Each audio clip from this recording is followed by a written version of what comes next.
श्री स्वामी चरित्र सारामृत एकादश अध्याय कथासार। या ग्रंथातील एकादश अध्यायात बाळाप्पांच्या सद्गुरु शोधाची पुढील वाटचाल आणि अक्कलकोट प्राप्तीचे वर्णन येते।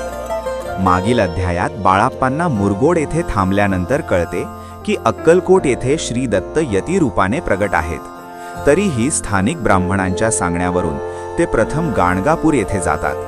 तेथे भीमा नदीकाठी अनुष्ठान, जप, ध्यान, स्नान, मधुकरी भिक्षा अशा कठोर नियमांनी साधना सुरू करतात। संपन्न गृहस्थ असूनही बाळाप्पा अत्यंत कष्ट सहन करतात। अर्धपोटी राहणे, उष्ण शीत सहन करणे, परंतु त्यांच्या मनात सद्गुरु प्राप्तीची अखंड तळमळ असते।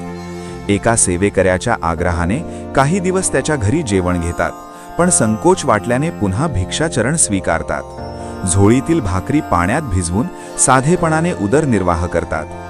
1 महिना पूर्ण होताच त्यांना स्वप्नात 3 यतींचे दर्शन होते। नंतर एका ब्राह्मण रूपाने आज्ञा मिळते की अक्कलकोट येथे श्री दत्त स्वामी रूपाने नांदत आहेत, तेथे जावे। हे स्वप्न बाळाप्पांच्या मनात दृढ निश्चय निर्माण करते। तरीही एक सूचक संदेश मिळाल्याने काही दिवस आणखी साधना पूर्ण करून मग प्रयाण करतात।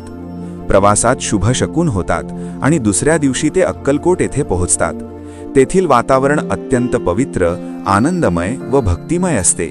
स्त्री, पुरुष, ब्राह्मण, वैश्य, संन्यासी, फकीर, कीर्तनकार सर्वच जण स्वामी महिमा गात असतात। नामघोष, भजन, कीर्तनांनी नगरी गजबजलेली असते।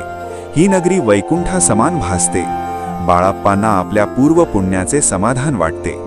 पुढील अध्यायात ते स्वामींची प्रत्यक्ष सेवा कशी करतात याची मधुर कथा येणार असल्याचा संकेत देऊन अध्याय समाप्त होतो।